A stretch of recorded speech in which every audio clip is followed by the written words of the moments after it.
Do you know what this trampled plant is? It's called sheep sorrel. If you're a part of any of the herbal communities, you may have even heard of sheep sorrel as one of the ingredients in the popular Essiac tea blend. In that tea, sheep sorrel stems and roots are combined with 3 other herbs, and the formula has been used for a really long time to treat the big C. It's a great story. If you've never heard it, you should look it up. But the blend or the recipe for the tea originated with a Native American tribe in the late 1800s. Due to the time and effort it takes to farm a plant that you're digging up and using the roots from, it makes it difficult and more time consuming. So eventually shortcuts were taken. The tea blend started surfacing with only the upper parts of the sheep sorrel plant, and that's just not how the recipe is designed to work. You absolutely want to include the sheep sorrel roots as well. A few years ago, I decided I wanted to grow my own sheep sorrel, so I did plant some seeds, but later on that season, I found it growing in my yard, and it wasn't anything that I planted. In the beginning, you want to allow the root system to get set up nicely so that the roots and the plants are as therapeutic as you need them to be for the formula. Earlier in this video, I was showing you where it was growing in my yard, sort of along the fence line and even on the outside of the fence and into my grass area. Now I'm headed over to the garden bed where I actually planted the seeds for sheep sorrel.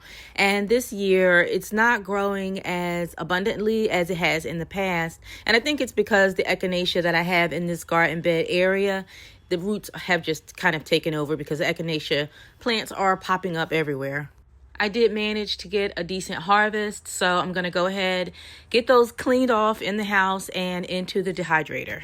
I managed to get 3 trays like this into the dehydrator, and here's what it looked like when it was done.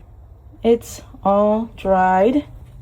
I piled everything on 1 tray just so I wouldn't have to bring 3 trays in with me. But now I'm going to get them bagged up. Using this funnel with the bag helps me to get it in there more neatly without all the little leaves falling all over the place. So that's what I'm doing. I'm just pushing it down in there. And this is why I always start with a clean, sanitized surface, because I'm not wasting that. That is going in the bag.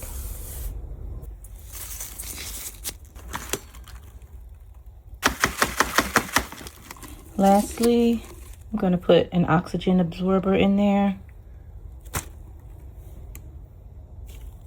And now I can put this away. There's still plenty of it growing along this fence line here. I didn't even get maybe a fifth of what's growing. Some of it was recently cut down when the lawn was cut. However, they will continue to grow, and I'll be able to harvest more plants and roots and still leave some to grow and spread next season and beyond. I hope this encourages you to get out in your yard or out in nature in general and forage. Look for things that might be useful in some way. There's plenty of apps and books and things you can reference to tell you exactly what a plant is.